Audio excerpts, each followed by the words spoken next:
নবী মুহাম্মদ সাল্লাল্লাহু আলাইহি ওয়াসাল্লাম আমাদের প্রতি অনেক রহমদিল ছিলেন। তিনি তার উম্মতের প্রতি অনেক রহমদিল ছিলেন। কিয়ামতের মাঠেও যখন প্রত্যেক ব্যক্তি নিজেকে নিয়ে ব্যস্ত থাকবে, ইয়া নাফসি বলতে থাকবে, তখন নবী সাল্লাল্লাহু আলাইহি ওয়াসাল্লাম বলতে থাকবেন, ইয়া উম্মতি, হে আল্লাহ আমার উম্মতকে হেফাজত করো, হে আল্লাহ আমার উম্মতকে হেফাজত করো। রাসূলুল্লাহ সাল্লাল্লাহু আলাইহি ওয়াসাল্লাম সেই সত্তা যিনি দীর্ঘ 23 বছরে এই উম্মতের স্বার্থে অবর্ণনীয় দুঃখ কষ্ট সহ্য করে দ্বীন ইসলামকে প্রসার করেছেন এবং প্রতিষ্ঠা ঘটিয়ে তারপরে পৃথিবী থেকে বিদায় নিয়েছেন। কিন্তু দুঃখজনক হচ্ছে তার ইন্তেকালের পর আমরা যারা এখন বেঁচে আছি, আমরা রাসূলুল্লাহ সাল্লাল্লাহু আলাইহি ওয়াসাল্লামের সেই আদর্শ হয়তো পরিপূর্ণরূপে পালন করতে পারছি না। যদি আমরা রাসূলুল্লাহ সাল্লাল্লাহু আলাইহি ওয়াসাল্লামের আদর্শ পরিপূর্ণরূপে পালন করতে পারতাম, তাহলে আমাদের সবার চেহারায় দাড়ি থাকা উচিত ছিল। আর আমি যদি আমার নিজের চেহারায়, নিজের লেবাস, নিজের পোশাকে, নিজের পরিবারে, নিজের অর্থনীতির মধ্যে, নিজের সমাজে রাসূল সাল্লাল্লাহু আলাইহি ওয়াসাল্লামের আদর্শ প্রতিষ্ঠা করতে ব্যর্থ হই, তাহলে আমার দ্বারা রাসূলুল্লাহ সাল্লাল্লাহু আলাইহি ওয়াসাল্লামের দ্বীন পৃথিবীর বুকে প্রতিষ্ঠা করাটা সম্ভব না। আমার জানা মতে রাসূলুল্লাহ সাল্লাল্লাহু আলাইহি ওয়াসাল্লামের সুন্নত বা আদর্শগুলো পালন করলে মানবতার কোনো ক্ষতি হবে এমন কোনো দলিল আমার জানা নাই। আপনাদের জানা আছে নাকি? আপনি যদি দাড়িটা ছেড়ে দেন, আজকে থেকে শেভ করাটা বন্ধ করে দেন, আপনার শুধু পরকালের উপকার হবে এমনটা নয়, আপনার দুনিয়ার উপকার আছে ইনশাআল্লাহ। আপনি যদি রাসূলুল্লাহ সাল্লাল্লাহু আলাইহি ওয়াসাল্লামের সুন্নত মোতাবেক তাকওয়া বা আল্লাহ ভীরুতার পোশাক পরিধান করেন, পরকালের উপকারিতা তো আছেই, দুনিয়ারও উপকারিতা আছে ইনশাআল্লাহ। একটু আমরা লক্ষ্য করে দেখি রাসূলুল্লাহ সাল্লাল্লাহু আলাইহি ওয়াসাল্লাম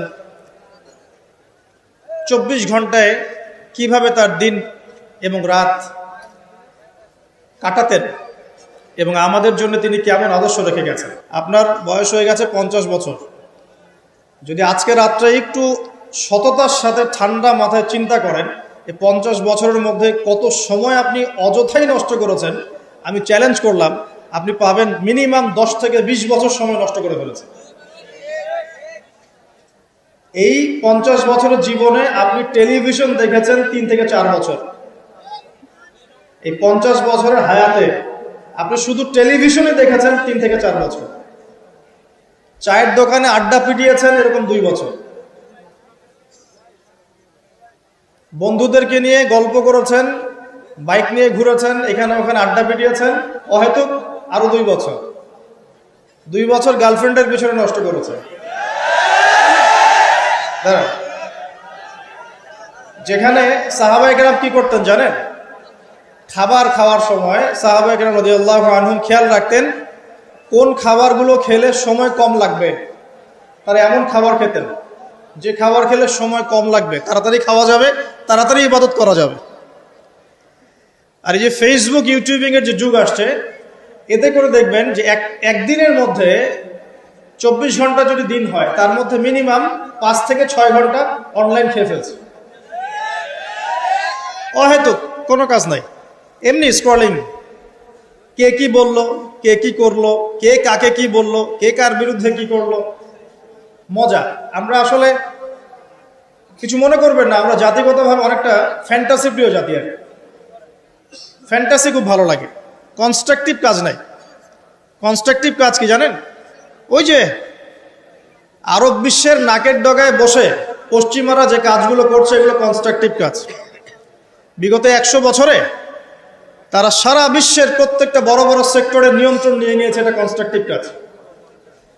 আপনি যে এডুকেশন সিস্টেমে পড়াশোনা করছেন, তার ভিত্তি, তার চাবিকাঠি, লাটাই ওদের হাতে। আপনি যে তথ্য প্রযুক্তিগুলো ব্যবহার করছেন না, এগুলোর সুতা, লাটাই ওদের হাতে। সারা বিশ্বের যে ফাইন্যান্সগুলো আছে, বড় বড় ফাইন্যান্স, এই ফাইন্যান্সগুলোর লাটাই ওদের হাতে। সারা বিশ্বের যে বড় বড় ব্যাংকিং সিস্টেমগুলো দেখেন, আর ব্যাংকিং সিস্টেমগুলোর ভবিষ্যৎ ভালো না, যারা ইকোনমিক্স জানেন তারা বুঝবেন। এদের লাটাই ওদের হাতে, পুরো ওয়ার্ল্ডের জিও পলিটিক্সের লাটাই ওদের হাতে। এই কাজগুলো ওরা কনস্ট্রাকটিভলি করেছে, সময় নষ্ট করে নাই বিগত 100 বছরে। আপনাকে আমি ইতিহাস পড়তে বারবারই বলি, আরও একবার রিকোয়েস্ট করছি, বেশি না, 1914 সাল থেকে শুরু করে, প্রথম বিশ্বযুদ্ধ থেকে শুরু করে এই 2022 সাল পর্যন্ত ওয়ার্ল্ডের হিস্ট্রিটা একটু পড়ে দেখবেন, কিভাবে বিশ্ব আজকে এই অবস্থায় এসেছে। দেখবেন আমরা জিতিনি, বরং আমরা হেরে গেছি। আমরা এমন জাতি ছিলাম না। আমরা কেমন জাতি ছিলাম একটু দেখাচ্ছি। মুসলিম জাতির অবস্থা এমন ছিল যে মদিনার খেজুরের যে ছাদ, খেজুর গাছের পাতার তৈরি ছাদ, আর মাটির মসজিদে বসে মদিনা থেকে ওমর রাদিয়াল্লাহু আনহু, আবু বকর সিদ্দিক, উসমান রাদিয়াল্লাহু আনহু, আলী ইবনে আবি তালেব, 4 খলিফা, তাদের কথাই বলছি।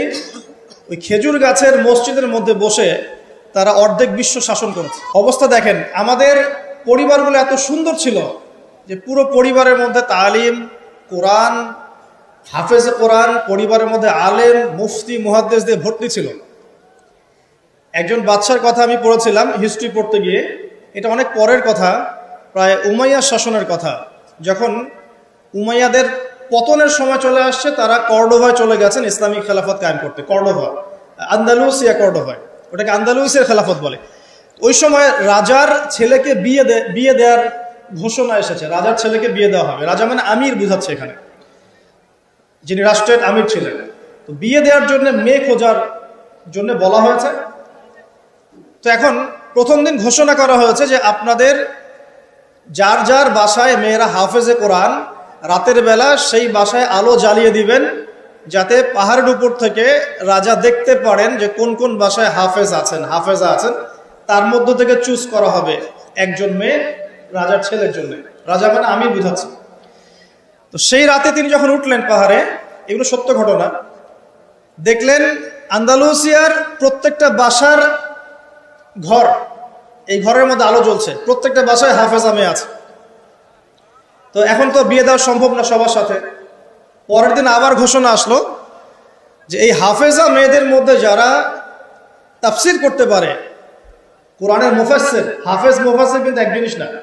হাফেজ মানে আপনি মুখস্থ করেছেন কোরআন, মুফাসসির মানে আপনি কোরআন একদম ব্যাখ্যা বিশ্লেষণ সহ আপনি অনুবাদ করতে পারেন, তাফসির করতে পারেন। তো পরের দিনও দেখা গেল সেম চিত্র, সবার ঘরে ঘরে আলো জ্বলছে। মেয়েদের কথা বলছি, মেয়ে খুঁজে বেড়াচ্ছে বিয়ে দেওয়ার জন্য। তারপরে আবার ঘোষণা আসলো যারা তাফসির করার সাথে সাথে মুহাদ্দিসা, মানে হাদিস মুখস্থ আছে, 10,000, 1,000, 20,000, 1,000, 2,000 এরকম করে যত হাদিস মুখস্থ আছে মুহাদ্দিসা, তাদের ঘরে আলো জ্বলবে। তখন দেখা গেল যে আলো একটু কমে আসছে আর কি, কথা বুঝতে পারছেন, কিন্তু আলোর সংখ্যা অনেক।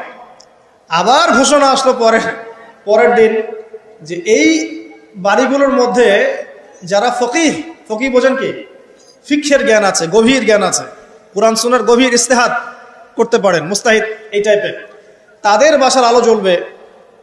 তখন দেখা গেল যে আলোর সংখ্যা আরেকটু কমে আসে। এর মধ্য থেকে আমির একজনকে সিলেক্ট করে তার ছেলের সাথে বিয়ে দিলেন। এই ছিল মুসলিমদের অবস্থা। এখন যদি আপনি আজকে, এটা কি কুমিল্লা না নাকি, কুমিল্লার তিতাসের কোন একটা উপরের জায়গায় চলে যান, টাওয়ারে যান, গিয়ে বলেন যে আমাদের এই পুরো গ্রামের মধ্যে বা এই জায়গার মধ্যে আমি আমার ছেলের জন্য মেয়ে খুঁজতেছি, যেই মেয়েগুলো হাফেজে কোরআন তাদের বাসায় আলো জ্বালিয়ে দিবে। উপর থেকে দেখেন কতগুলো আলো জ্বলবে, অবশ্যই জ্বলবে, একটাও না এমন না, জ্বলবে। কিন্তু যদি আরো বড় চ্যালেঞ্জ দেন যে হাফেজার সাথে সাথে কারা তাফসির করতে পারে, কারা মুহাদ্দিসা, খাস পর্দা মেনে চলে, তাদের বাসায় আলো জ্বালাবে, দেখবেন আলোর সংখ্যা খুব কমে আসবে। আমাদের অবস্থা কিন্তু এমন ছিল না। আমরা এই বিশ্বকে নেতৃত্ব দিয়েছি এক সময়, সুদীর্ঘ প্রায় 1250 বছর। কত বছর? যে জাতি তার শেকড় চিনে না, যে জাতি তার ইতিহাস জানে না, তাদেরকে তো মোটিভেটেড করা খুব সহজ, ডিমোটিভেটেড করা সহজ। আমাদের তরুণ প্রজন্ম এখন ওয়ার্ল্ড কাপের হিস্ট্রি জানে, এই ব্রাজিল আর্জেন্টিনার হিস্ট্রি জানে, মেসি নেইমারের হিস্ট্রি জানে। দাঁড়ান, এগুলোর প্রয়োজন নাই, এটা কোনো প্রয়োজন নেই। আমাদের তরুণ প্রজন্ম এদের হিস্ট্রি জানে, নায়ক নায়িকাদের হিস্ট্রি জানে, গায়ক গায়িকার হিস্ট্রি জানে। ওই যে পতিতা, যেটা আধুনিক পতিতা আর কি, যেটা সরাসরি পতিতা ভিত্তিতে জড়িত না থাকলেও মানুষকে উৎসাহিত করে, উদ্বুদ্ধ করে, অশ্লীলতার ফেরিওয়ালা, তাদের হিস্ট্রি জানে। বলিউড হলিউডের হিস্ট্রি জানে। আমাদের তরুণ প্রজন্ম সব জানে এগুলা, ক্রিকেট, ফুটবল, এভরিথিং।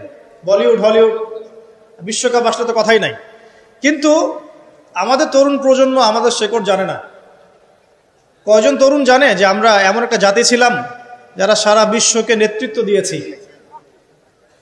নেতৃত্ব দেওয়া ডিফারেন্ট জিনিস, মানে সারা বিশ্বের কোনো কিছুই আমাদের পারমিশন ছাড়া হতো না, এমন একটা অবস্থা ছিল। বিশ্বের কোনো জায়গায় কোনো মুসলিমকে আঘাত করবে, অন্যায়ভাবে তাকে মেরে ফেলবে বা টর্চার করবে, এই সাহস কারো ছিল না। এমন যুগ ছিল। মুসলিম পুরুষের কথা বাদ দেন, মুসলিম কোনো নারীর দিকে চোখ তুলে তাকাবে বা তার ইজ্জত হরণ করবে এমন ক্ষমতাও কারো ছিল না। এটাকে রূপকথার গল্প মনে হচ্ছে না এখন? বিগত 100 বছরে এই পরিস্থিতি দেখে মনে হচ্ছে এমনও কি সময় ছিল? হ্যাঁ, এমন সময় ছিল। এই তো বেশি দিন আগের কথা নয়। ঘরে ঘরে হাফেজ ছিল, ঘরে ঘরে হাফেজ, ঘরে ঘরে আলেম, ঘরে ঘরে মুফতি মুহাদ্দিস ভর্তি। শুধু তাই নয়, বিজ্ঞানী দিয়ে ভর্তি, ফিলোসফার দার্শনিক দিয়ে ভর্তি, অ্যাস্ট্রোনমিস্ট দিয়ে ভর্তি, জ্যোতির্বিদ্যায় পারদর্শী, বায়োলজিতে পারদর্শী, কেমিস্ট্রিতে পারদর্শী, এরকম ঘরে ঘরে ছিল।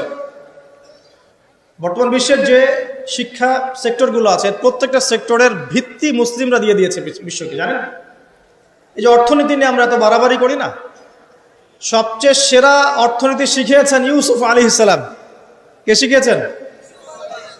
সূরা ইউসুফ পড়ে দেখেন। আমরা সূরা ইউসুফ এর নাম শুনলে মনে করি ইউসুফ মানে ইউসুফ জোলেখা, ইউসুফ জোলেখা, তাই না? মাথায় চলে আসে ইউসুফ আর জোলেখা। ইউসুফ আলাইহিস সালাম কি ছিলেন? খুব সুন্দর দেখতে ছিলেন, এতটুকু জানি আমি। কিন্তু ইউসুফ আলাইহিস সালামের বাহ্যিক সৌন্দর্যের চাইতে তার চরিত্রের সৌন্দর্য আরো অনেক বেশি ছিল। তাকে রাজার স্ত্রী অফার করছে ভালোবাসার, প্রেম বিনিময়ের, দরজা লাগিয়ে দিচ্ছে, আর তিনি বলছেন মাআযাল্লাহ, আমি আল্লাহকে ভয় করি।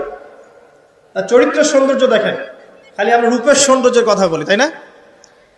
ইউসুফ আলাইহিস সালাম যখন কারাগারে, কেন কারাগারে পাঠিয়েছে? বিনা অপরাধে। আর বিনা অপরাধেও মানুষ কারাগারে যায়। কারাগারে যারা যায় তারা সবাই যে অপরাধী এমনটা নয়, বিনা অপরাধেও মানুষ কারাগারে যায়। দাঁড়ান, ইউসুফ আলাইহিস সালাম কেন গেলেন? তাকে অপবাদ দেওয়া হয়েছে, জেনার অপবাদ, নাউজুবিল্লাহ। 1 দিন 2 দিন না, 7 দিন 10 দিন না, 12টা বছর তিনি কারাগারে। কত বছর? 12 বছর। ওই 12 বছরের মধ্যে তিনি, একটা ঘটনা ঘটেছে, 2 জন কয়েদি এসেছে। কয়জন? নতুন কয়েদি। একজন বলছে যে আমি স্বপ্ন দেখলাম যে আমার মাথার মধ্যে রুটি রাখা হয়েছে, এই রুটি এসে পাখি খেয়ে নিচ্ছে। আরেকজন স্বপ্ন দেখলো যে সে রাজাকে শরাব পান করাচ্ছে। ইউসুফ, তোমাকে সত্যবাদী মনে হয়, আমাদেরকে স্বপ্নের ব্যাখ্যা জানিয়ে দাও। এই 2 জন ব্যক্তি কিন্তু মুসলিম নন, মনে রাখবেন। এই 2 জন ব্যক্তি কি? অমুসলিম, কিন্তু মুসলিম নন। দেখেন, অমুসলিম ব্যক্তির স্বপ্ন সত্য হতে পারে।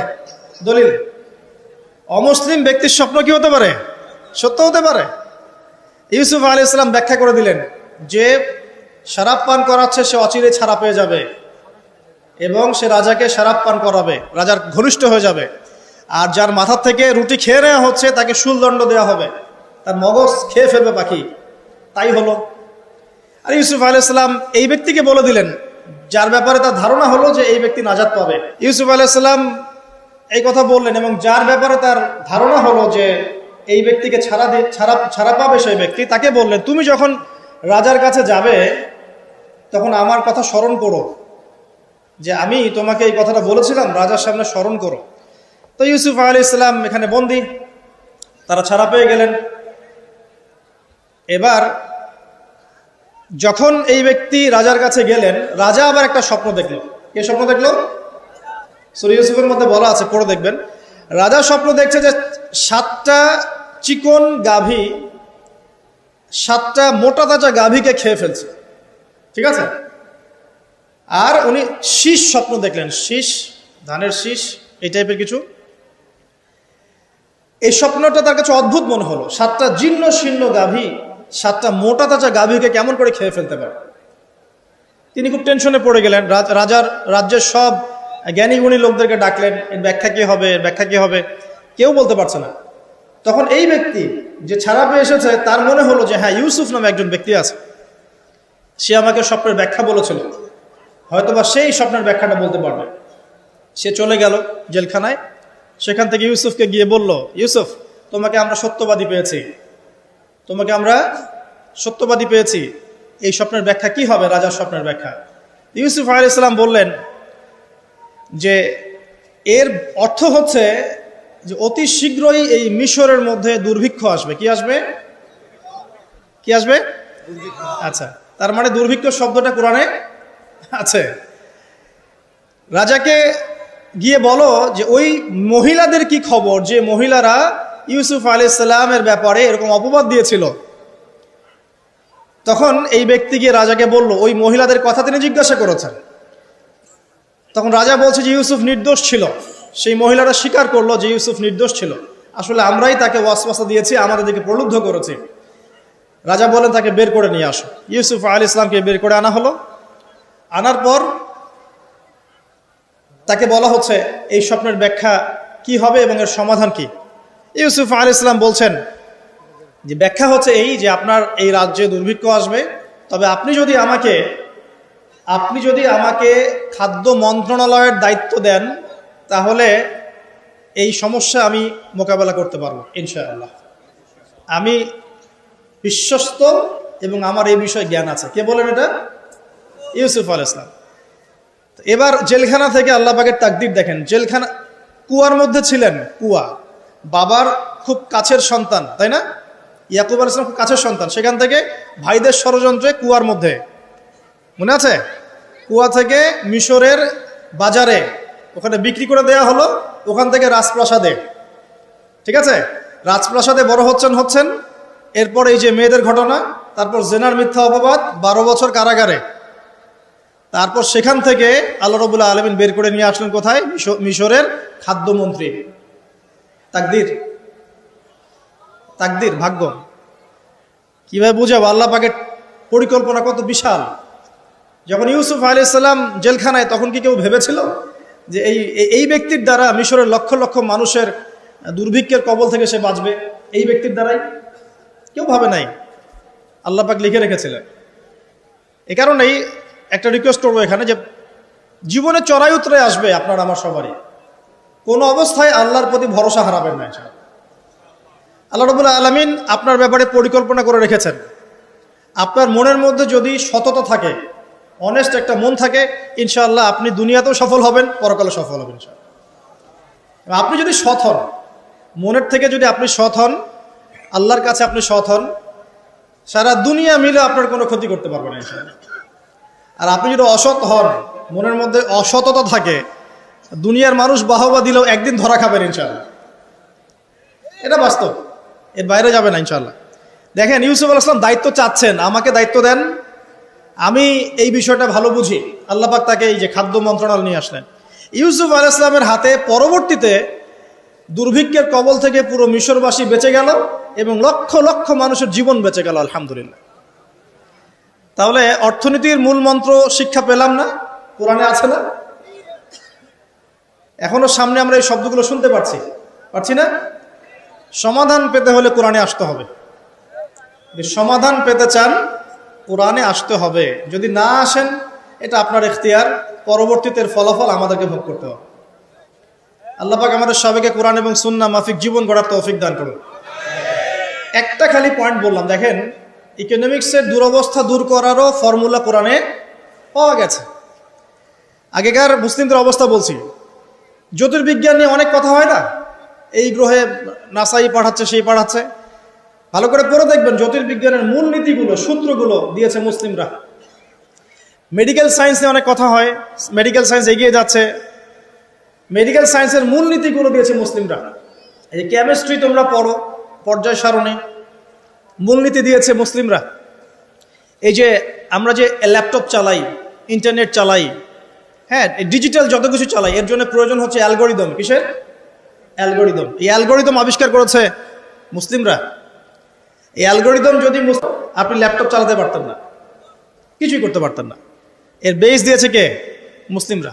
এই যে ম্যাথামেটিক্স নিয়ে এত ফকর করি, ম্যাথামেটিক্স, তাই না? এর বেইজও মুসলিমদের থেকে এসেছে। আপনারা কি জাবর ইবনে হাইয়ানের নাম শুনেছেন? আচ্ছা, বাদ দেন তার কথা। আপনারা কি ইমাম রাজির নাম শুনেছেন? আচ্ছা, ফিলোসফি, দর্শন, এর মূলনীতি দিয়েছেন তিনি। অনেক। ইবনে সিনার নাম শুনেছেন? চিকিৎসা বিজ্ঞান, পুরো ভিত্তি দিয়েছেন তিনি। আর এই যে পলিটিক্যাল সিস্টেম, যেটা আমরা ওয়ার্ল্ড পলিটিক্স যেটা আমরা বলি, এর ভিত্তি দিয়েছেন কে জানেন? উমর ইবনুল খাত্তাব রাদিয়াল্লাহু আনহু। কে দিয়েছেন? এই যে প্রশাসনিক ডিপার্টমেন্ট, সদর দপ্তর, এই মন্ত্রণালয়, সেই মন্ত্রণালয়, এটা স্টার্ট করেছিলেন কে জানেন? সর্বপ্রথম উমর রাদিয়াল্লাহু আনহু। আমরা অনেকে জানি না। আমি এটাই বলছিলাম আপনাদেরকে যে যে জাতি তার শেকড় চিনে না, তাকে ডিমোটিভেটেড করা খুব সহজ। আমরা যদি হিস্ট্রি পড়া শুরু করি, ইতিহাস পড়ি, কোরআন সুন্নাহর পাশাপাশি আমরা দেখব বিশ্বের প্রত্যেকটা বড় বড় সেক্টরের মূল নীতি স্থাপন করে গেছে কারা? মুসলিমরা। তাহলে এখন কেন আমরা এই জায়গায় আসলাম? কি কারণ? আমি একটু কারণটা বলি আপনাদেরকে। মন খারাপ করছেন কি? নিজেদের চেহারাটা আয়নায় দেখতে হয়। যদি আমরা আমাদের চেহারা আয়নায় দেখার সৎসাহস না থাকে, তাহলে উন্নতি করব কিভাবে? নাকি? প্রশংসা থাকবে, আমরাও সেই জাতি, আমরা বীরের জাতি। সারা বিশ্বে বীরত্বের সাথে লড়াই করে ইসলাম প্রতিষ্ঠা করেছে কারা? আমরাই। এই যে ভারতবর্ষে ইসলাম পাচ্ছেন, ভারতবর্ষে ইসলাম ঢুকেছে একটা ঘটনাকে কেন্দ্র করে। কি ঘটনা? একজন মুসলিম নারীর ইজ্জতের উপর হামলা চালিয়েছিল একজন লম্পট রাজা। এই ঘটনাকে কেন্দ্র করে বিন কাসিম, এই যে ঘোরসাওয়ার, অল্প কিছু সৈন্য নিয়ে আক্রমণ করেছিলেন ভারতবর্ষ। এই যে বিজয়, এখান থেকে শুরু হলো ইসলাম। তারও আগে এই যে চিটাগাং আছেন, চিটাগাং, চট্টগ্রাম, এই চিটাগাং রোড দিয়ে, এই পোর্ট দিয়ে আরবরা বাণিজ্য করত। ওই দিক দিয়ে ইসলাম ঢুকেছে একদিক দিয়ে। আবার সুফি পীর মাশায়েখরা ছিলেন, তারা এখানে ইসলাম প্রচার করেছেন। তিনভাবে ইসলাম ঢুকেছে উপমহাদেশে। ইসলাম পেতেন না এগুলোতে। দেখুন কেন হলো এই অবস্থা। বিকজ ওই সময়ে একটা মুসলিম পরিবারের মধ্যে কোরআনের হাফেজ থাকতো। পাওয়া যায় এখন সব পরিবারে? রেয়ার। আমরা মনে করি যার ব্রেন সবচেয়ে খারাপ ওকে হাফেজি মাদ্রাসা দেওয়া লাগবে, আর যার ব্রেন খুব ভালো ওকে আমরা দিব ইঞ্জিনিয়ারিং, ডক্টর। আমরা শিক্ষাটাকে ভাগ করে ফেলেছি। একটা হচ্ছে দুনিয়ার শিক্ষা, একটা হলো আখিরাতের শিক্ষা, তাই না? অথচ শিক্ষা তাকেই বলে যা আমার দুনিয়াও দিবে, আখিরাতও দিবে। এর নাম শিক্ষা। আর এই শিক্ষা কোথায় আছে? কোরআন সুন্নায় নাই। কোরআন সুন্নাহ শেখার পরে যদি আমি ডক্টর হই, ইঞ্জিনিয়ার হই, কোনো সমস্যা আছে? কোনো সমস্যা নাই। আমরা এটাকে ভাগ করে ফেলেছি। আমরা অর্থনীতিও ভাগ করে ফেলেছি। মসজিদে আমি পাক্কা মুসল্লি, দেখবেন মসজিদে মাশাআল্লাহ পাক্কা মুসল্লি, নামাজে পড়তে পড়তে একদম সেজদার দাগ পড়ে গেছে। যেই ব্যবসা করতে গেল মাপে কম, যেই ব্যবসা করতে গেল দেখবেন যে মজুদদারি, যেই ব্যবসা করতে গেল ওই যে স্টক করতেছে অন্যায়ভাবে, কৃত্রিম সংকট তৈরি করতেছে। যেই চাকরি করতে গেল ঘুষ, যেই আপনার ডিল করতে যাচ্ছে ইকোনমিক সেক্টরে সুদ। তো অর্থনৈতিক জীবনটাকে আলাদা করে ফেললাম। ওইটা দুনিয়ার জীবন, এটা হচ্ছে আমার পরকালের জীবন। ভাবখানে এমন আর আমাদের আকীদা চেঞ্জ করতে হবে। তো অর্থনৈতিক জীবন কি ইসলাম থেকে আলাদা নাকি? আপনি 5 ওয়াক্ত নামাজ পড়ছেন আলহামদুলিল্লাহ, এখন যদি সুদ খান তাহলে কি পার পাবেন? তাহলে অর্থনীতি ইসলামের সাথে সম্পৃক্ত না। সহজ কথাটা বোঝাতে পারি না। ইভেন আমরা যদি অন্যদের সাথে ডিল করতে চাই বিশ্বে, তখনও ইসলাম ফলো করতে হবে, আদারওয়াইজ সমস্যা আছে। এমন তন্ত্র মন্ত্র মতবাদের চর্চাও করা যাবে না যে মতবাদগুলো কোরআন সুন্নাহর সরাসরি বিরোধী। করা যাবে? করা যাবে না। তো আমাদের জীবনটা পরিপূর্ণটাই ইসলাম, পূর্ণাঙ্গটাই ইসলাম। এখানে আংশিকতার সুযোগ নাই। আল্লাহ এই কথাটা বোঝার তৌফিক দান করুন। আজকের মাহফিলে একটা কথাও যদি নিয়ে যেতে পারেন, ইসলাম হচ্ছে একটা পরিপূর্ণ জীবন ব্যবস্থা না। এখানে আপনি সব পাবেন এবং সব পালন করতে আপনাকে বলাও হয়েছে। আল্লাহ পাক কোথায় বলেছেন? আমি দলিল দিচ্ছি। 1 নম্বর দলিল দিচ্ছি যে ইসলাম পরিপূর্ণ জীবন ব্যবস্থা। কোথায় আছে? সূরা মাইদা 3 নম্বর আয়াত। কত নম্বর? সূরা মাইদা 3 নম্বর। আল্লাহ পাক বলছেন, বিসমিল্লাহির রহমানির রহিম। আল্লাহ বলছেন, আল ইয়াউমা আকমালতু লাকুম দীনাকুম ওয়া আতমামতু আলাইকুম নি'মাতি ওয়া রাদিতু লাকুমুল ইসলাম দীনান। আল্লাহ বলছেন, কে বলছেন? আল্লাহ পাক বলছেন, আমি তোমাদের জন্য দ্বীন ইসলামকে পরিপূর্ণ করে দিলাম। কি করে দিলাম? পরিপূর্ণ মানে কি? যেখানে সবকিছু নাই, তাই না? পরিপূর্ণ মানে কি? যেখানে সবকিছু আছে। তার মানে জীবনের প্রতিটা বিষয়ের হেদায়েত কোথায় আছে? ইসলামে আছে। ওয়াতমামতু আলাইকুম নি'মাতি, তোমাদের উপর আমার নিয়ামতকে পূর্ণতা দিলাম। রাদিতু লাকুমুল ইসলাম দীনান, তোমাদের উপর দ্বীন ইসলামকে মনোনীত করে আমি আল্লাহ সন্তুষ্ট হয়ে গেলাম। তো দিন পরিপূর্ণ না? তার মানে ইসলাম পরিপূর্ণ কিনা? এখন এই ইসলাম আল্লাহর কাছে একমাত্র দিন, অন্য কোনো দিন চলবে? এটা যে একমাত্র দিন, তার দলিল কোথায়? দলিল আছে সূরা আলী ইমরানের 19 নম্বর আয়াতে। কত নম্বর? আলী ইমরান 19 নম্বর। আল্লাহ পাক বলছেন, ইন্না দীনা ইনদাল্লাহিল ইসলাম, জেনে রাখো হে মানুষ, নিশ্চয়ই আল্লাহর কাছে একমাত্র গ্রহণযোগ্য দিন, তার নাম কি? ইসলাম।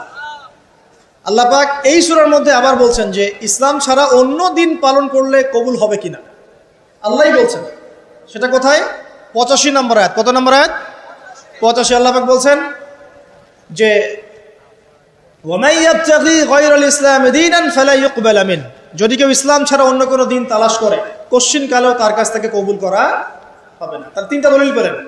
এক, আল্লাহর কাছে মনোনীত দিন কি? ইসলাম। এই ইসলাম পরিপূর্ণ কিনা? অবশ্যই পরিপূর্ণ। দলিল সূরা মাইদার আয়াত নাম্বার 3। আর এই ইসলাম বাদ দিয়ে অন্য দিন চলবে কিনা? উত্তর না। দলিল সূরা আলী ইমরানের 85।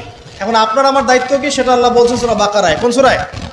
সূরা বাকারায়। কোরআনের একটা আয়াত কিন্তু আরেকটা আয়াতের সাথে লিঙ্কড আপ হবে। এই মিলানোর যোগ্যতা আপনাকে তৈরি করতে হবে। মানে আমি বুঝাই একভাবে, এই যে আকাশের তারাগুলো দেখেন, আমরা সাধারণ চোখে যেটা দেখি সেটা হলো এটা তারাই, জাস্ট তারা, সুন্দর লাগে, তাই না? আসলে ব্যাপারটা এমন না। আসলে ব্যাপারটা হচ্ছে এই প্রত্যেকটা তারার সাথে অন্য তারার একটা জটিল এবং সূক্ষ্ম গাণিতিক একটা মিল আছে। যদি আপনি আমার সাথে কখনো তারা দেখতে আসতে পারেন, আমি দেখাবো ইনশাল্লাহ। আকাশের তারা দেখা শিখতে হবে। দেখে মনে হয় যে খুব সুন্দর। আল্লাহ পাক সূরা মুলকের মধ্যে বলছেন, সূরা মুলক রাত্রেবেলা তেলাওয়াত করতে হয়, রাতে তারা ওঠে না, ওই রাতেই আল্লাহ বলছে সূরা মুলক তেলাওয়াত করতে। কি মিল আছে দেখছেন? রাতে আকাশে তারা উঠে, আর আল্লাহ পাক রাতের বেলায় সূরা মুলক তেলাওয়াত করতে বলছেন। আর সূরা মুলকের মধ্যে আল্লাহ বলছেন যে আকাশের দিকে তাকাও, তাকিয়ে দেখো আল্লাহর সৃষ্টির মধ্যে কোনো খুঁত পাও কিনা, তোমার দৃষ্টি বারবার ব্যর্থ হয়ে ফিরে আসবে, কোনো ত্রুটি পাবে না। সুবহানাল্লাহ। এই তারাগুলোর মধ্যে জটিল একটা সূক্ষ্ম গাণিতিক মিল আছে। এক মিলিমিটার বা 1 সেন্টিমিটার মিলিমিটার যদি একটা থেকে দূরে সরে যায় বা কাছে চলে আসে, মহাবিশ্ব ধ্বংস হয়ে যাবে। জানেন? বুঝাচ্ছি। এই যে পৃথিবী আর চাঁদের একটা দূরত্ব আছে না, এই দূরত্ব যদি একটু এগিয়ে আসে, চাঁদ যদি একটু কাছাকাছি চলে আসে বা পৃথিবী একটু কাছে চলে আসে, তাহলে এই পৃথিবীর বেশিরভাগ জায়গা সমুদ্রের পানি দিয়ে ডুবে যাবে। বুঝলেন না মনে হয়?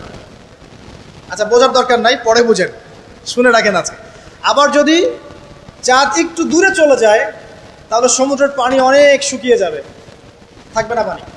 সূর্য যদি একটু কাছে চলে আসে, এক হাত যদি কাছে চলে আসে, তাহলে পৃথিবীর অনেক বড় একটা অংশ মরুভূমি হয়ে যাবে। আর যদি সূর্য 1 হাত দূরে চলে যায়, তাহলে পৃথিবীর অনেক বড় একটা অংশ বরফে ঢেকে যাবে। একদম সূক্ষ্ম মিল আছে, সূক্ষ্ম গাণিতিক তত্ত্ব আছে। এমনি এটা আল্লাহ পাক সৃষ্টি করেন নাই তো। তারার কথা বলছিলাম কেন? তারাগুলো একটার সাথে মিলালে আপনি পথ খুঁজে পাবেন। ঠিক একইভাবে কোরআনের একটা আয়াত অন্য আয়াতের সাথে মিলাতে পারলে আপনি হেদায়েত খুঁজে পাবেন। আপনাকে মিলিয়ে দেখাচ্ছিলাম। আল্লাহ বলছেন সূরা আলী ইমরান 19 নম্বর আয়াত, দ্বীন ইসলাম আল্লাহর কাছে একমাত্র দিন। এই ইসলাম পরিপূর্ণ কিনা? আল্লাহ সূরা মাইদা 3-এ বলছেন হ্যাঁ পরিপূর্ণ।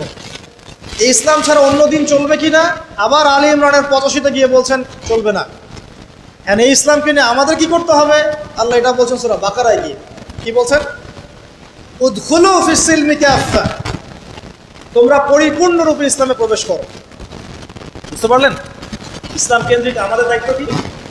পরিপূর্ণরূপে ইসলামে প্রবেশ করা। এখন ভিত্তি কি? 2টা। তারাক্তু ফিকুম আমরাইন, 2টা বস্তু ছেড়ে গেলাম। নবীজি বলছেন লান তাদিল্লু মা তামাসসাকতুম বিহিমা, তোমরা কোনোদিন পথভ্রষ্ট হবে না যতদিন পর্যন্ত 2টাকে রেখে আঁকড়ে ধরে থাকবে।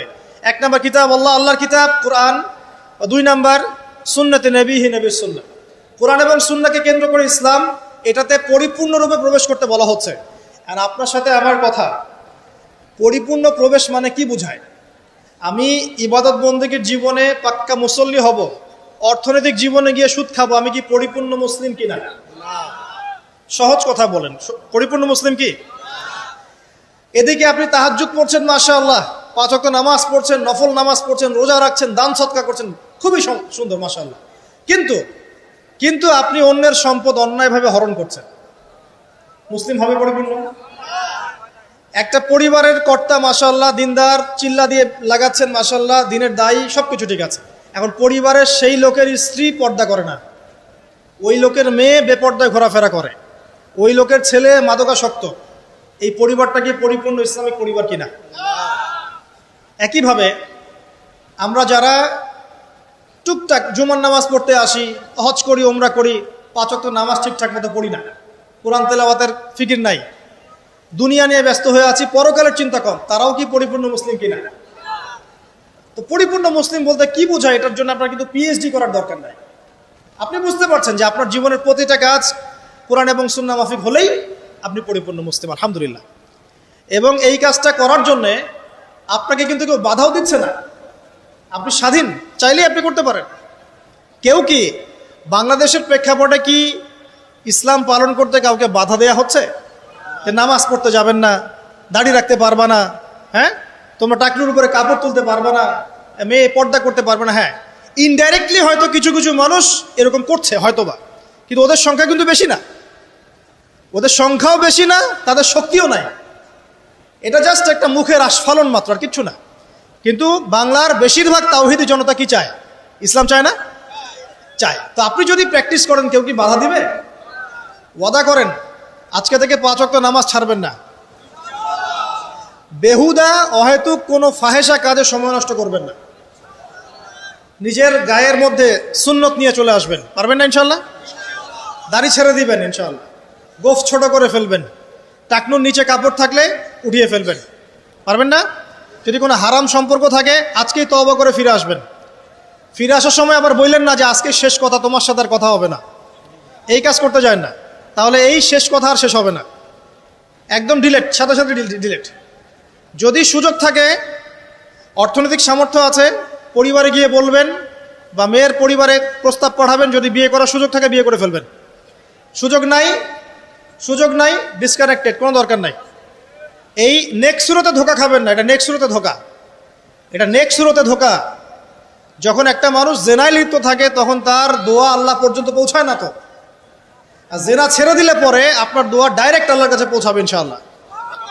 প্রমাণ নেবেন? দলিল দিব, দিচ্ছি শোনেন। 3 ব্যক্তি, কয় ব্যক্তি? 3 ব্যক্তি চলছে পথ, হঠাৎ ঝড় এসেছে, একটা গুহার মধ্যে ঢুকেছে, গুহার মুখ বন্ধ হয়ে গেছে, একদম বন্ধ, বের হওয়ার কোনো জায়গা নেই। এটা সত্য ঘটনা, রাসূল সাল্লাল্লাহু আলাইহি সাল্লাম বলেছেন। এখন তারা বলছেন তো বের হওয়ার তো কোনো অপশন নাই, কিভাবে বের হবো আমরা? একজন বলছে তাহলে একটা কাজ করি, চলো আমাদের নেক আমলের ওসিলা করে আল্লাহর কাছে দোয়া করি। কিসের ওসিলা?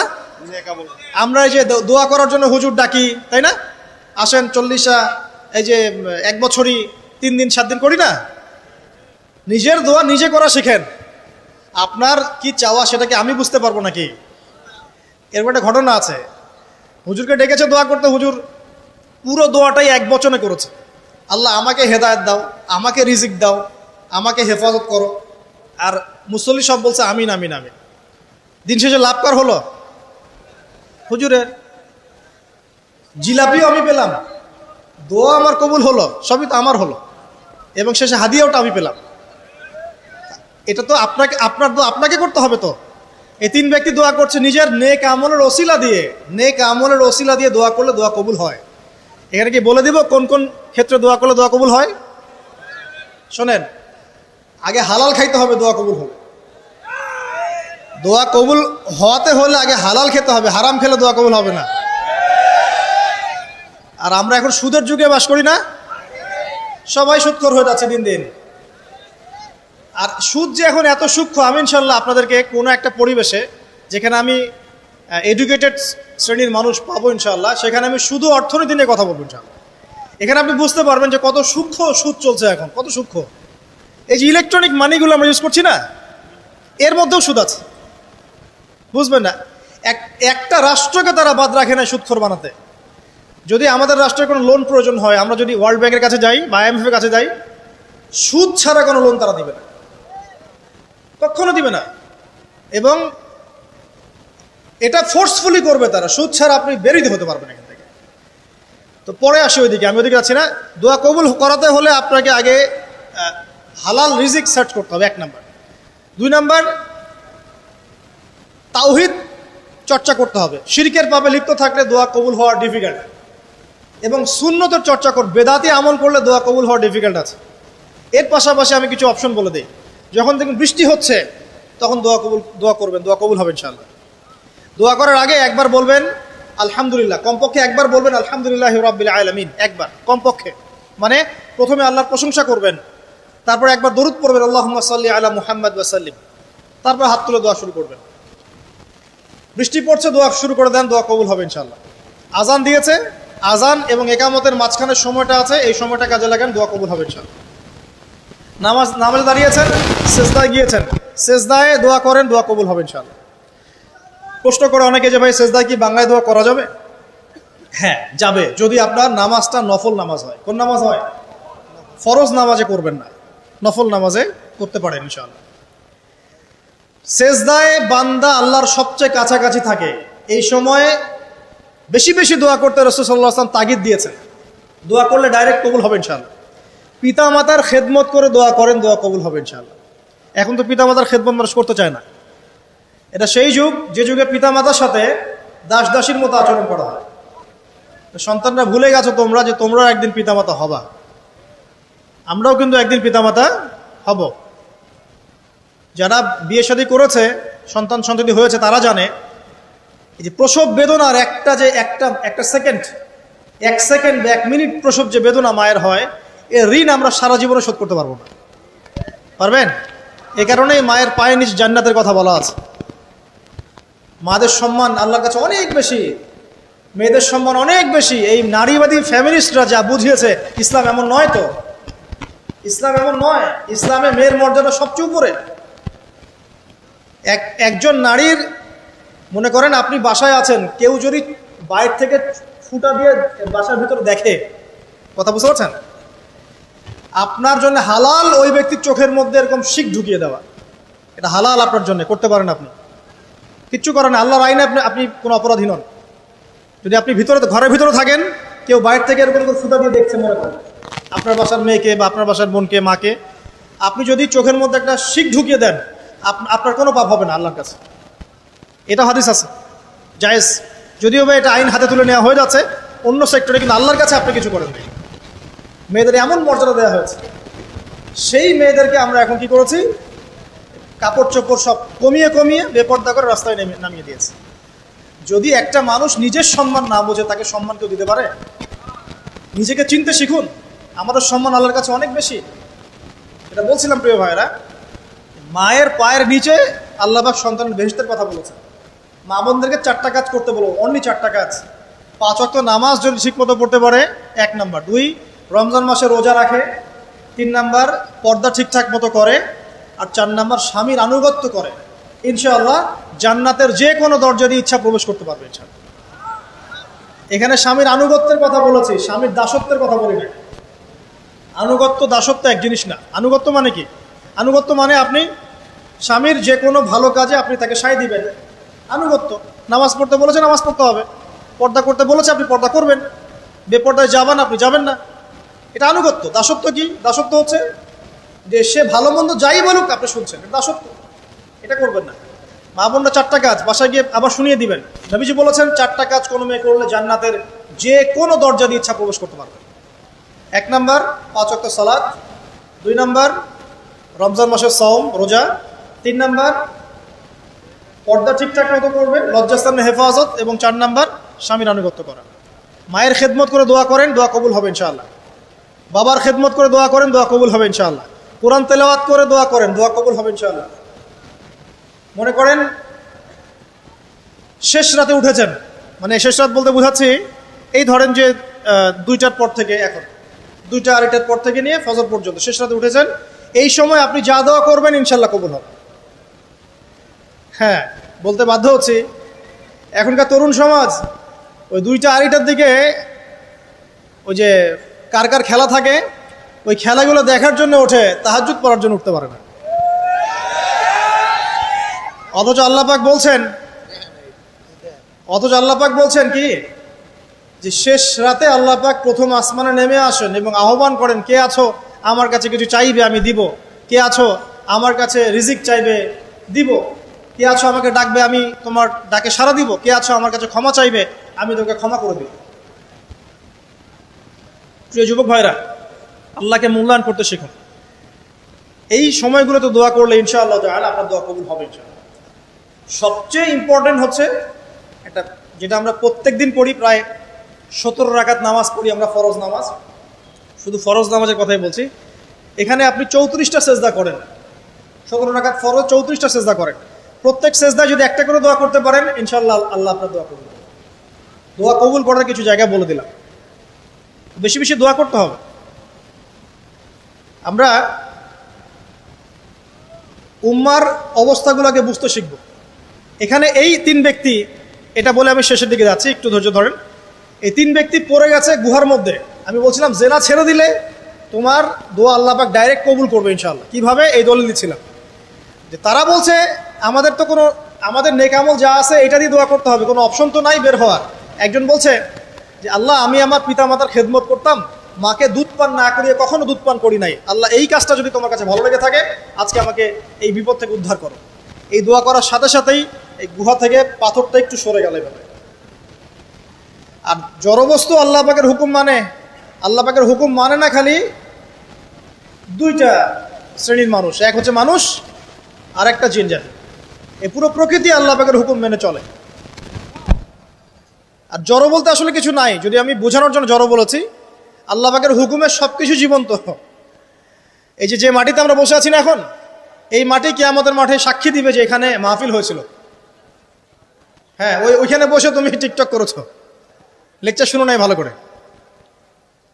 একটা মাহফিলে যাচ্ছিলাম, দেখলাম যে এখন স্টেজে উঠি নাই, ওই সুযোগে দেখলাম যুব সমাজ রাস্তার পাশে দাঁড়িয়ে সিগারেট খাচ্ছে, ব্রেক নিচ্ছে আগে, চা সিগারেটের ব্রেক। হুজুর আসলে আলোচনা শুনবো।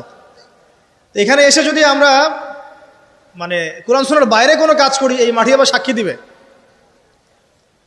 এটা দলিল কোথায় আছে? সূরা জিলজাল পড়ে দেখবেন। সূরা জিলজালের মধ্যে দলিল আছে যে আল্লাহ পাকের হুকুমে এই জমিন কথা বলবে ইনশাআল্লাহ, আল্লাহ পাক হুকুম করলে। জি, তো একটু সরে গেল ওই পাথর। তারপরের ব্যক্তি দোয়া করছে, আল্লাহ আমার একজন কাজের লোক ছিল, সেই কাজের লোক কিছু টাকা পেত, টাকা না নিয়ে বেচারা চলে গেছে, আমি ওই টাকা দিয়ে কিছু পশু কিনেছি, এই পশুগুলো কিনে আমি পালন করেছি, অনেক দিন পর সেই ব্যক্তি এসেছে আমার টাকা দাও। তখন আমি বলেছিলাম যে এই যতগুলো পশু দেখছো সব তোমার। সেই লোক বলছে আমার সাথে কি ঠাট্টা করছো? বলছে না, ঠাট্টা করছি না, তোমার টাকা দিয়ে আমি পশু কিনেছিলাম, এই প্রজনন হতে হতে হতে আজকে এতগুলো হয়েছে, সব তোমার, নিয়ে যাও। আল্লাহ কলিজা দেখেন, আসলে দান করার জন্য কলিজা লাগে, টাকা লাগে না। আল্লাহর পথে দান করার জন্যে কলিজা লাগে, টাকা লাগে না। আর কিছু মনে করবেন না, আমি বিভিন্ন মাহফিলে যাচ্ছি, একটা কমন দৃশ্য দেখি এই কালেকশনের। আমার জানা নাই যে এভাবে নাম লিখিয়ে কোনো কালেকশন নবীর যুগ থেকে হয়েছে, আমার জানা নেই। বরং কতটুক দিয়েছে এটা গোপন রাখলেই ভালো। কে দিয়েছে, কত দিয়েছে জানানোর কোনো দরকার নাই, দিয়েছে নিয়ে চলে আসবেন, শেষ। আমরা কাকে সন্তুষ্ট করার জন্য দেই? আল্লাহ জানলেই তো যথেষ্ট। কি দরকার জনগণ জানতেই হবে আমি 5,000 টাকা দিয়েছি? এতে আমার লাভটা কি? নেকি উল্টা আরো কমে গেল। উল্টা 7 শ্রেণীর মানুষ, একটা হাদিস আছে, 7 শ্রেণীর মানুষ কিয়ামতের মাঠে আরশের ছায়া পাবে। কিসের ছায়া পাবে? আরশের ছায়া, যে ছায়া ছাড়া কোনো ছায়া থাকবে না।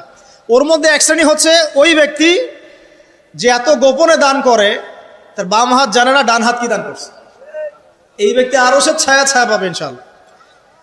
তো দুনিয়া যদি উদ্দেশ্য থাকে, নাম প্রকাশ করা, জাহির করার উদ্দেশ্য থাকে, বা যদি এমন হয় যে এখানে লৌকিকতা উদ্দেশ্য থাকে, নেকি নষ্ট হয়ে যেতে পারে, সুযোগ আছে, চান্স আছে। তো এই ট্রেডিশনগুলো বন্ধ করলে মনে হয় ভালো হয়। এটা আমার পরামর্শ, বাকি এটা বিবেচনা আপনাদের। আর এই ব্যক্তি বলছে আমি এই সব কিছু দান করে দিয়েছি। দেখেন, দান করতে কি লাগে? কলিজা লাগে, টাকা লাগে না কিন্তু। আসলে দান করতে কলিজা লাগে।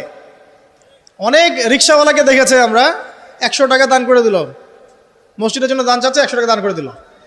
আর অনেক দেখবেন বিত্তশালী, ঢাকা শহরে যাচ্ছি বনানী গুলশান দিয়ে, দান করতে চাইলে 2 টাকা দিচ্ছে, 5 টাকা দিচ্ছে। এমন হয় না? দান করতে কলিজা লাগে। আর একটা কথা মনে রাখবেন, আপনি যত দান করবেন আল্লাহ আপনাকে তত বেশি দিবেন ইনশাআল্লাহ। ইনশাআল্লাহ। আল্লাহ পাকের খাজানা যে এত প্রচুর, আপনি দান করলে কমে যাবে এই চিন্তাই করবেন না কখন। তবে সবচেয়ে সেরা দান কোনটা জানেন? আপনার প্রয়োজন আছে এখন, এই প্রয়োজনের সময় দানটা হচ্ছে সেরা দান। এবং সবচেয়ে উত্তম খরচ কোনটা? সবচেয়ে উত্তম খরচ হচ্ছে আপনার পরিবারের পিছনে খরচ। আপনার পরিবারের পিছনে খরচটা আপনার সবচেয়ে শ্রেষ্ঠ খরচ।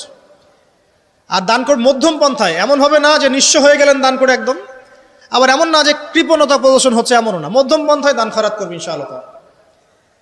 আর কিয়ামতের মাঠে মানুষ তার দানের ছায়ায় থাকবে ইনশাআল্লাহ।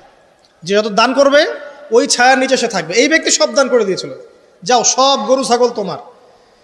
তৃতীয় ব্যক্তি, পাথর সরে গেল একটু, তৃতীয় ব্যক্তি, যুবক তোমাকে বলছি ভাই, তৃতীয় ব্যক্তি আল্লাহর কাছে বলছে, আল্লাহ আমার একজন সুন্দরী চাচাতো বোন ছিল, আছে না তোমাদের কাজিন, এবং তাকে আমি খুব ভালোবাসতাম।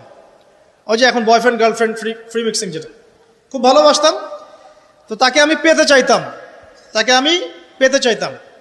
তাই আমি তাকে অফার করি। সে বলে যে না, আমাকে 100 স্বর্ণ মুদ্রা না দিলে আমি রাজি না। 100 স্বর্ণ মুদ্রা।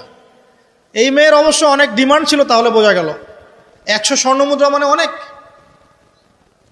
জানেন এখন তো দেখা যায় 1500 টাকা 2000 টাকা দিয়ে মেয়ে তার ইজ্জত বিক্রি করে ফেলছে। 100 স্বর্ণ মুদ্রা, আর কাউকে কিছু দেওয়াই লাগে না, এমনি বিক্রি করে ফেলে। কত প্রশ্ন, কত যে প্রশ্ন আসে আমাদের কাছে, যে ভাই বা হুজুর বা ভাইয়া উস্তাদ, কত জীবনে এক পর্যায়ে ভুল করেছি, এরকম জেনায় লিপ্ত হয়ে গিয়েছিলাম, প্রেম করেছি ইত্যাদি, আমি কি করব, আমার কি ভালো হওয়ার রাস্তা আছে কিনা, বা আমি তওবা করে ফিরে আসছি, আমি কি এখন বিয়ে করতে পারবো কিনা। প্রশ্নের শেষ নাই। বেশিরভাগ প্রশ্ন এরকমই আসে এখন। আরেকটা বেশি প্রশ্ন আসে, ভাই উস্তাদ হুজুর আমার স্বামী পরকীয়া আসক্ত, আমাকে দেখে না, এই হয় সে, এইগুলো প্রশ্ন বেশি। পারিবারিক জেনা কেন্দ্রিক যত প্রশ্ন আসে, অন্য কোনো কেন্দ্রিক প্রশ্ন তো আসে না। মানে এই যুগটা কি হয়েছে, মানে মানুষকে জেনা উন্মুক্ত করে দিয়েছে একেবারে। একদম স্কুল লাইফ থেকে শুরু হবে বয়ফ্রেন্ড গার্লফ্রেন্ড ফ্রি মিক্সিং, এই বন্ধু পড়তে পড়তেই জেনা হয়ে যায়। কলেজ লাইফে গিয়ে আরো বড় জেনা। ইউনিভার্সিটিতে গেলে তো আর কোনো পাত্তাই নাই। ইউনিভার্সিটির খুব কম ছেলে পাবেন সিগারেট খায় না, এবং খুব কম ছেলে মেয়ে পাবেন যারা এই অবৈধ প্রেম করছে না, খুব কম। এটাকে আমরা প্রমোট করছি আবার। বিশ্বাস করেন শুধুমাত্র সরাসরি সেক্সুয়াল সম্পর্কটাই জেনা নয়, এই মিক্সিংটাও জেনা আল্লাহ পাক বলেছে।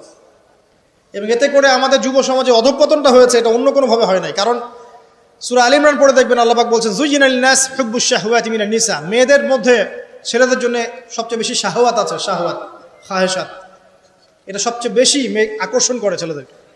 সমাজের কাঠামো ভেঙে যাচ্ছে তো, সমাজের কাঠামো ভেঙে। আমরা তো বাইরে ভালো মানুষের লেবাস পরে আছি, দেখবেন বহু পরিবারে পরকীয়া চলছে, আপনি জানেন না। ভিতরে আমরা তো লজ্জা এগুলো বলি না, চোখ লজ্জায় বলি না, চলছে এগুলো এখন কমন হয়ে গেছে। যে ফ্যাশন শোর নামে, বিউটি কন্টেস্টের নামে, এই সেই, মানে অশ্লীলতাকে প্রমোট করা হচ্ছে চতুর্দিক থেকে। রেপ ধর্ষণ দিন দিন বাড়ছে আর বাড়ছে। বাচ্চা কাচ্চা, ছোট ছোট বাচ্চা মেয়ে পর্যন্ত রেহাই পাচ্ছে না। এই কয়দিন আগে একটা মেয়েকে কত পিস করে ভাসিয়ে দিয়েছে একেবারে, দেখেন নাই? কোথায় আছেন? সমাজটা কোথায় গেছে? আমরা ভালো মানুষের মুখোশ পরে বসে আছি। একটা মাহফিল করে কি সব হবে?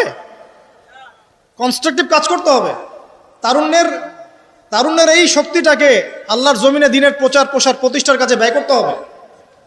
যতক্ষণ পর্যন্ত আমরা এরকম ভালো মানুষের লেবাস সাজে বসে থাকবো না, আমার ঘরেও ফেতনা ঢুকে আসবে, টের পাবেন না। যখন ফেতনা ছড়িয়ে পড়ে ওটাকে দমন করতে হয়।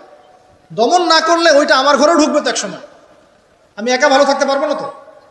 আর দমন করার ক্ষমতা আল্লাহ পাক যাদেরকে দিয়েছেন তাদের উপর অবশ্য ওয়াজিব হয়ে গেছে এগুলো দমন করা। এখন তাদের উপর একটা ফরজ ওয়াজিব হয়ে গেছে দমন করা এগুলো, নাহলে আল্লাহ পাক কঠিন শাস্তির সম্মুখীন করবে।